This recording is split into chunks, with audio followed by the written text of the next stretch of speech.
Pipe പൊട്ടിച്ചിട്ട പൈപ്പിൽ ഞങ്ങൾക്ക് നന്നാക്കി ഞങ്ങൾക്ക് നല്ല വെള്ളം ഞങ്ങൾക്ക് കിട്ടണം. വെള്ളം ഞങ്ങൾക്ക് കിട്ടിയില്ല എങ്കിൽ ഇവരിവിടെ റോഡ് പണി ചെയ്യാൻ ഞങ്ങൾ അനുവദിക്കൂല. എനിക്ക് വെള്ളം വേണം, ഞാൻ മുന്തിയാണ്.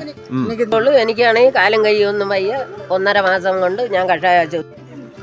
കുടിവെള്ളം അതൊരു ഏറ്റവും പ്രധാനപ്പെട്ട ഒരു വിഷയം തന്നെയാണ്. ഇവിടെ ഒരു ദേശത്തിനെ ആകെ വിഷമത്തിലാഴ്ത്തിക്കൊണ്ട് അവരുടെ കുടിവെള്ളം മുട്ടിച്ചുകൊണ്ട് ഒരു പ്രൈവറ്റ് കമ്പനിയുടെ റോഡ് പണി നടക്കുകയാണ്. ഈ ഒരു കോളനി നിവാസികൾക്ക് അവരുടെ ജീവിതത്തിലെ ഏറ്റവും വലിയ അഭിലാഷമായ കുടിവെള്ളം എന്ന ഒരു ന്യായത്തെ തട്ടിത്തെറിപ്പിച്ചുകൊണ്ട് ഇവിടെ ഒരു റോഡിൻ്റെ വികസനം നടക്കുകയാണ്. ഈ പൈപ്പുകളെല്ലാം തല്ലി പൊളിച്ചിരിക്കുകയാണ്. ഇതിനെക്കുറിച്ച് ഇവിടുത്തെ ജനങ്ങളുടെ പ്രതികരണത്തിലേക്ക് നമുക്ക് പോകാം. എന്താണ് നിങ്ങൾക്ക് ഈ കുടിവെള്ള പ്രശ്നത്തെക്കുറിച്ച് നിങ്ങൾക്ക് പറയാനുള്ളത്? ഞങ്ങൾക്ക് പറയാനുള്ളതെന്ന് വെച്ചാൽ ഇവിടെ ആദ്യമേ വെള്ളമില്ലായിരുന്നു. ഞങ്ങൾ താഴെ ഒറ്റൊരു കുളമുണ്ട്. ആ കുളത്തിൽ ചെന്നാണ് ഞങ്ങൾ കുടിവെള്ളങ്ങൾ ഈ കോളനിക്കാർ കൊണ്ടുവന്നത്. അപ്പോൾ കൊണ്ടുവന്ന് ഞങ്ങൾ സമരം ഇരുന്ന്, ഞങ്ങൾ പഞ്ചായത്തിൽ ചെന്നിരുന്ന് സമരം ഇരുന്ന് ഞങ്ങൾക്ക് പൈപ്പ് ലൈൻ ഒരു വെള്ളം കിട്ടി. ആ വെള്ളത്തിന് ഇവർ പ്രൈവറ്റ് റോഡുകാർ വന്ന് ഈ റോഡ് പണി ചെയ്ത് ഞങ്ങളെ പൈപ്പുകൾ മൊത്തം നശിപ്പിച്ചിട്ടിരിക്കുകയാണ്. ഞങ്ങൾ കൂലിപ്പണിക്ക് പോയിട്ട് വന്ന് രാത്രി ഞങ്ങൾക്ക് വല്ലരും കിണറ്റിൽ പോയി വെള്ളം കോരാൻ അവർ താമസിക്കൂല. കൂടിപ്പോയ ഒരു കലം വെള്ളം തരും. ആ ഒരു കലം വെള്ളം കൊണ്ടുവന്ന് ഞങ്ങൾക്ക് ഒന്നിനും ഒരു ഉപയോഗവും ഇല്ല. പറഞ്ഞോളൂ. അതുകൊണ്ട് ഞങ്ങൾക്ക് ഈ പൈപ്പ് പൊട്ടിച്ചിട്ട പൈപ്പിൽ ഞങ്ങൾക്ക് നന്നാക്കി ഞങ്ങൾക്ക് നല്ല വെള്ളം ഞങ്ങൾക്ക് കിട്ടണം. കിട്ടിയില്ല എങ്കിൽ ഈ വെള്ളം ഞങ്ങൾക്ക് കിട്ടിയില്ല എങ്കിൽ ഇവരിവിടെ റോഡ് പണി ചെയ്യാൻ ഞങ്ങൾ അനുവദിക്കൂല. നിങ്ങൾ ഈ കോളനിയുടെ പേരെന്താണ്? ലക്ഷം വീട്, ചോനമ്പള ലക്ഷം വീട്. ചോനമ്പള ലക്ഷം വീട് കോളനി. മീൻമുട്ടിയാണ് അല്ലേ? മീൻമുട്ടിയിൽ നിന്നാണ്. അമ്മയ്ക്ക് എന്താണ് പറയാനുള്ളത്? എനിക്ക് വെള്ളം വേണം, ഞാൻ മുന്തിയാണ്. എനിക്ക് ചൊവ്വ നടക്കാൻ വയ്യ. അതിന് എന്റെ നടയിൽ കിട്ടിയ വെള്ളം ഇല്ലാതാക്കി. ആ വെള്ളം കിട്ടിയേ പറ്റുള്ളൂ. കിട്ടിയില്ലെങ്കിൽ ഞങ്ങൾ സമരത്തിന് ഇവിടെ പോകുന്നുണ്ട്. പഞ്ചായത്ത് ഞങ്ങൾ സമരം ചെയ്യും. ഞങ്ങൾക്ക് വെള്ളം കിട്ടിയേ പറ്റുള്ളൂ. വെള്ളം കിട്ടിയേ പറ്റുള്ളൂ. എനിക്കാണെങ്കിൽ കാലം കഴിയൊന്നും വയ്യ. 1.5 മാസം കൊണ്ട് ഞാൻ കഷായ ആശുപത്രിയിലാണ്. അതുകൊണ്ട് എനിക്ക് വെള്ളം കിട്ടിയേ പറ്റൂ. ആരെങ്കിലും വിട്ടാണ് ഞാൻ വെള്ളം കോരിക്കുന്നത്. ഇപ്പൊ എന്താണ് ഇവിടെ സംഭവിച്ചത്? കറക്റ്റ് എന്താണ് സംഭവിച്ചത്? റോഡ് നന്നാക്കാർ വന്ന് മൊത്തം തുറച്ച് കളഞ്ഞു. അതുകൊണ്ട് ഞങ്ങൾക്ക് പഞ്ചായത്തിലെ കുടിവെള്ളം കിട്ടിയേ പറ്റും. ഇല്ലെങ്കിൽ ഞങ്ങൾ അനുവദിക്കൂല, റോഡ് പണി ചെയ്യാൻ അനുവദിക്കൂല. അത്രേ ഉള്ളൂ. ഞങ്ങൾക്ക് കുടിവെള്ളം കിട്ടിയേ പറ്റും. പഞ്ചായത്തിന്റെ കുടിവെള്ളം കിട്ടിയേ പറ്റും. നല്ല വെള്ളം. നിലവിലൂടെ പൈപ്പും കുടിവെള്ളം ഉണ്ടായിരുന്നു. നേരത്തെ ഉണ്ടായിരുന്ന ഇവർ ഈ ബാങ്കുകാർ വന്നാണ് ബാങ്കി എല്ലാം എടുത്ത് കളഞ്ഞത്. അവരെല്ലാം പൊട്ടിച്ച് കളഞ്ഞത് റോഡ് പണിക്കാരാണ് വന്ന് തുറച്ചത്.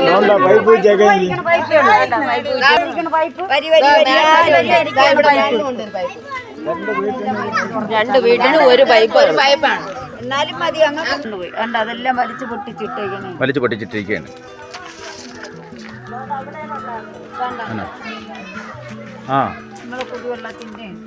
കുടിവെള്ളത്തിന്റെയാണ്.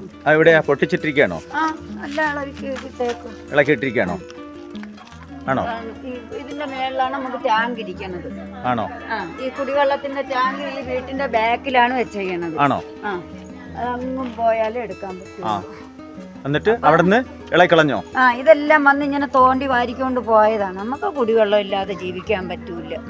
ഞാനും വീണു. 1 മാസത്തോളമായി കാലും വയ്യ കിടക്കണം. നമ്മൾ ഏതോ ആ ഒരു വീട്ടിൽ പോയി വെള്ളം കൊണ്ടുവന്ന് നമുക്ക് 1 കൂടോ 2 കൂടോ വെള്ളം കിട്ടും കുടിക്കാൻ.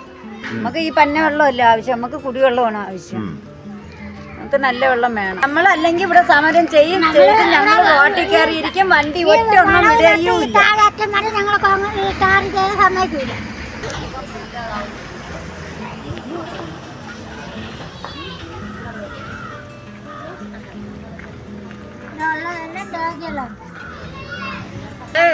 ഒരു 2 വീട്ടുകാരാണ് ഒരു പൈപ്പിൽ. എന്നാലും ഞങ്ങൾക്ക് കുടിക്കാൻ അതിൽ കിട്ടുന്ന വെള്ളങ്ങൾ മതി. പക്ഷെ അത് ഇല്ലാതാക്കിയാൽ അത് ശരിയാവില്ല. ഒറ്റ കൂടെ പണി ചെയ്യാൻ സമ്മതിക്കില്ല. എല്ലാ കൊച്ചുങ്ങൾ ഉൾപ്പെടെ റോഡിൽ കയറി. ഞാനാണെങ്കിൽ ഒരു ബൈപ്പാസ് കഴിഞ്ഞൊരു രോഗിയാണ്. ബൈപ്പാസ് കഴിഞ്ഞൊരു രോഗിയാണ്. നമുക്ക് വെള്ളം എങ്ങും എനിക്ക് പോയി ഒരു തുള്ളി വെള്ളം എടുക്കാനോ കൊണ്ട് തരാനോ ആരുമില്ല. നമ്മൾ ഒറ്റയ്ക്ക് ജീവിക്കുന്നവരാണ്. നമുക്ക് ഈ പൈപ്പിലെ വെള്ളത്തിന്റെ ആശ്രയം ഉള്ളായിരുന്നു. ഈ വെള്ളം നമുക്ക് കിട്ടി. ഈ പൈപ്പ് പഞ്ചായത്തിന്റെ പൈപ്പാണോ? പഞ്ചായത്തിന്റെ. ഇവര് വലിച്ചു പൊളിച്ചിട്ടിട്ട് എന്താ ഇപ്പൊ ന്യായം പറയുന്നത്? എന്താ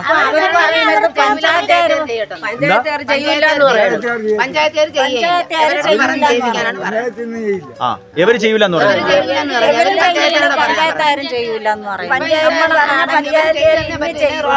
എന്തെങ്കിലും അറ്റകുറ്റ പണി വന്നാലും നമ്മൾ പഞ്ചായത്തിൽ ചെന്ന് പറയുമ്പോൾ അത് ചെയ്തു തരും. പക്ഷേ ഇത് അവര് ചെയ്ത് തരുന്നില്ല.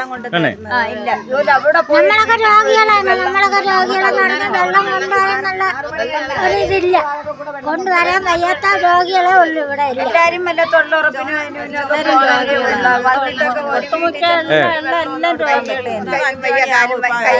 എന്താ പറയണ്ട അമ്മ? എന്താ അമ്മ പറഞ്ഞേ? അമ്മ പറഞ്ഞോളൂ. അതാ പറഞ്ഞത് 3 മാസം കൊണ്ട് ഇവിടെ ഞാൻ കൈ ഒടിഞ്ഞ് ഇവിടെ വന്ന് കിടക്കുമായിരുന്നു. എനിക്ക് പോലും കുടിക്കാൻ ഒരു തുള്ളി വെള്ളമില്ല. ഞങ്ങൾ ഇവിടെ പോയി കോരിക്കൊണ്ടുവരണം. ഞങ്ങൾക്ക് ബുദ്ധിമുട്ടല്ലേ, വയ്യും കാലും കൈയും വയ്യാതവര്. അതെ. അപ്പൊ ഞങ്ങൾക്ക് ഇവിടുത്തെ ഈ പൈപ്പ് ലൈന് ശരിയാക്കി ഞങ്ങൾക്ക് വെള്ളം കിട്ടണം. അതേ ഉള്ളൂ. നമുക്ക് ഈ വെള്ളം തന്നെ കിട്ടിയോ? വേറെ വെള്ളത്തിന് വേറെ വഴിയില്ല. കോരിക്കൊണ്ട് വരാൻ ഒക്കത്തില്ല. ഈ കാലും കൈയും വയ്യാത്തവരെന്തോ ചെയ്യും വെള്ളത്തിന്റെ. അതെ. അമ്മ എന്താ പറയണ? എന്താ വെള്ളവും വിട്ടു കൊടുക്കണം, റോഡ് പണിയും ചെയ്യണം. അതാണ് റോഡ് പണി നടക്കുന്നതോടൊപ്പം നിങ്ങൾക്ക് കുടിവെള്ളം കിട്ടണം. കുടിവെള്ളം കിട്ടണം. കുടിവെള്ളം കിട്ടിയേ പറ്റൂ. ആ കുടിവെള്ളം കിട്ടിയ കുളത്തിലെ കുടിവെള്ളം തന്നെ നമുക്ക് കിട്ടണം.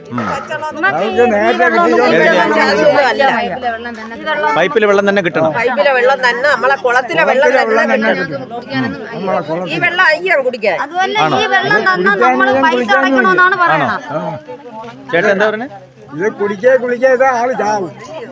കുളിക്കാൻ പോലും അയ്യോ എന്നാണ് അവര് പറയണത്. കലക്കിയ വെള്ളമാണ്. അതുപോലെ വെള്ളം എടുത്ത് അവർക്ക് മാസം നമ്മൾ ഞങ്ങൾക്ക് പൈസ അടച്ചു കൊടുക്കാം. എന്താ പറയണ? ഈ വെള്ളം നമ്മൾ എടുത്താ നമ്മൾ കറണ്ട് ബില്ല് അടയ്ക്കാൻ പോലെ നമ്മൾ എത്ര വെള്ളം എടുക്കണം അതുപോലെ അവർക്ക് കറണ്ട് ബില്ല് നമ്മൾ അടയ്ക്കാൻ പോലെ നമ്മൾ പൈസ അങ്ങോട്ട് അടച്ചു കൊടുക്കണം. ഈ കോളനി കിടക്കണം. ഞങ്ങൾ എവിടെ പോയി ഞങ്ങൾ 3000-4000 രൂപ ഞങ്ങൾ അടച്ചു കൊടുക്കും. അടയ്ക്കാൻ പറ്റില്ല. ഞങ്ങൾക്ക് അടയ്ക്കാൻ പറ്റില്ല. കൂലിപ്പണിക്കാരാണ് സാധാരണക്കാരാണ്. അടയ്ക്കാൻ പറ്റില്ല. കൂലിപ്പണിയാ, തൊഴിലുറപ്പിന് പോണതാണ്. പൈസ എപ്പോഴെങ്കിലാണ് കിട്ടണത്. അതെ. അത് കിട്ടുമ്പോൾ കഴിയാൻ കടമുണ്ട്. അത് ഞങ്ങൾ എന്ത് ചെയ്യും? അപ്പോൾ ഈ ബ്ലീച്ചിങ് പൗഡർ കലക്കിയ വെള്ളം ഞങ്ങൾക്ക് വേണ്ട, പൈസ കൊടുക്കാനും ഞങ്ങൾക്കില്ല. ഞങ്ങളെ പഴയ ഞങ്ങളെ പഞ്ചായത്തിലെ വെള്ളം ഞങ്ങൾക്ക് മതി. അത് ഞങ്ങൾക്ക് മതി. അല്ലാതെ ഈ വെള്ളം വേണ്ട. 3000-4000 രൂപ കൊടുക്കാൻ ഞങ്ങൾക്കില്ല. കറണ്ട് ബില്ല് തന്നെ അടയ്ക്കാൻ ഞങ്ങൾ ഇവിടെ ബുദ്ധിമുട്ടാണ്. അത് 1000-1500 രൂപയൊക്കെ ഞങ്ങൾ കറണ്ട് ബില്ല് അതുപോലെ ഇതിന്റെ ബില്ലും കൂടെ വരുമ്പോൾ ഞങ്ങൾ എന്ത് ചെയ്യും? നിങ്ങൾക്ക് എന്താ പറയാനുള്ളത്? ഒരു വീട്ടില് രണ്ട് വീടിന് ഒരു പൈപ്പാണ്. അത് തന്നെ ഇപ്പൊ എല്ലാം ഇളക്കി എടുത്തോണ്ട് പോയിരിക്കണം. ഒരു വീട്ടില് ഒരു മുകളിലുള്ള പൈപ്പൊന്നുമില്ലല്ലോ. ഇപ്പൊ വെള്ളം ഒരു രീതിയിലും വെള്ളം കിട്ടാൻ ഒരു നിവർത്തിയില്ലാതിരിക്കും. ഇപ്പൊ ഞങ്ങൾ അങ്ങും പോയി വെള്ളമൊക്കെ എടുത്തോണ്ട് വന്ന് ഈ പൊടി കൊച്ചുങ്ങളൊക്കെ ഉള്ള വീടാണ്. ഈ വെള്ളം തന്നെ കുടിക്കാൻ കൊള്ളൂല. അവിടെ നിങ്ങൾ പറഞ്ഞ നമ്മൾ പറഞ്ഞത് അങ്ങ് പോയി വെള്ളം എടുത്തോണ്ടാണ് ഞങ്ങൾ എവിടെന്നെങ്കിലും ഒക്കെ വന്നാണ് നമ്മുടെ കാര്യങ്ങൾ കഴിഞ്ഞു പോണത്. 2 കുടം എടുക്കാൻ സമ്മതിക്കും, പിന്നെ എടുക്കാൻ സമ്മതിക്കില്ല. അവരും എല്ലാ കാര്യങ്ങളും ഒക്കെ അവര് നോക്കണല്ലേ. നമ്മള് എവിടെയെങ്കിലും ഒക്കെ പോയിട്ട് വന്ന് നമുക്ക് ആ സമയത്തൊന്നും ചെയ്യാനൊന്നും പറ്റിയൊന്നുമില്ല. കുടിവെള്ളത്തിന്റെ പൈപ്പ് കൊണ്ടല്ലേ വരണം. എല്ലാം ഭാഗ്യം. പോയി വീണ് പൈപ്പാണ് അവര് ഊരി തന്നത്. ആണെങ്കിലും എന്റെ കാലിലെ ബുദ്ധിമുട്ട് എനിക്ക് അറിയാം. അപ്പൊ ഈ പൈപ്പിന്റെ ബാക്കിയുള്ള അവശിഷ്ടങ്ങളൊക്കെ എവിടെ? ആര് കൊണ്ടുപോയി? അവരെന്ന് പറഞ്ഞാൽ ഈ തടമണിക്കാർ വന്ന ടിപ്പറിന് വാരി തോണ്ടി ജാസിബിക്ക് തോണ്ടി വാരി ടിപ്പറിലിട്ട് കൊണ്ടുപോകും. ആണോ? അതെ. കോൺക്രീറ്റ് ആയിരുന്നു 2 സൈഡും. കോൺക്രീറ്റ് ആയിരുന്നു. അപ്പൊ അതെല്ലാം ഇടിച്ച് പൊളിച്ചാണ് വാരി ടിപ്പറിനകത്ത് ഇട്ടുകൊണ്ടുപോയി. അതിന്റെ കൂടെയാണ് ഈ സാധനങ്ങൾ അത്രയും വാരി അതിനകത്ത് ടിപ്പറിനകത്ത് ഇട്ടുകൊണ്ട് കല്ല് വരെ അമ്മമാര് കൊണ്ടുപോകണം. ഒരു സാധനം ഇല്ലാതെ കല്ല് വരെ കൊണ്ടുപോകണം. ആണോ? സൈഡിലൊക്കെ അടിക്കും പറിക്കും നമ്മള് അടുക്കളയ്ക്ക് മാറ്റിട്ടിരുന്ന കല്ല് വരെ അവന്മാര് വാരി കെട്ടിക്കൊടുത്ത്. അനുവദിച്ച കുടിവെള്ള പദ്ധതിയിലുള്ള പൈപ്പുകൾ സ്വകാര്യ കമ്പനിയുടെ റോഡ് നിർമ്മാണ പ്രവർത്തനങ്ങൾക്ക് വേണ്ടി വന്ന കമ്പനിയുടെ വാഹനങ്ങൾ ഓടുന്നതിനിടയ്ക്ക് പൈപ്പുകളെല്ലാം നശിപ്പിച്ച് റോഡിൻ്റെ പണിക്ക് വേണ്ടി നശിപ്പിച്ചിട്ട് ഇവർക്കിതെല്ലാം ചെയ്തിരിക്കുകയാണ്. ഇങ്ങനെയുള്ള ഈ നാശനഷ്ടങ്ങൾ പരിഹരിച്ചുകൊണ്ട് ഈ പണി നടത്തുന്ന റോഡിൻ്റെ കമ്പനി തന്നെ ഇവരുടെ ഈ കുടിവെള്ള പ്രശ്നം പരിഹരിച്ചു കൊടുക്കേണ്ടതുണ്ട്. അതുപോലെ അധികാരികളുടെ ശ്രദ്ധയിലേക്ക് ഈ വാർത്ത കൊണ്ടുവരികയാണ്. ഇത് അധികാരികൾ ബന്ധപ്പെട്ട് എത്രയും വേഗം ഇവർക്ക് കുടിവെള്ളത്തിന് വേണ്ട സഹായം ചെയ്തു കൊടുക്കണം. കുടിവെള്ളം ഏറ്റവും പ്രധാനപ്പെട്ടതാണ്. ഇവർ ചോദിക്കുന്നത് ഈ നാട്ടിലെ ഏക്കർ കണക്കിന് പുരയിടങ്ങളല്ല, വലിയ ധനസമ്പത്തുകളല്ല.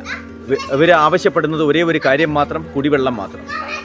അധികാരികൾ ഇത് അവരുടെ ശ്രദ്ധയിൽ കൊണ്ടുവന്ന് ഇവർക്ക് ന്യായമായ നീതി എത്രയും പെട്ടെന്ന് നടത്തി കൊടുക്കും എന്നുള്ള ഉത്തമ വിശ്വാസത്തോടെ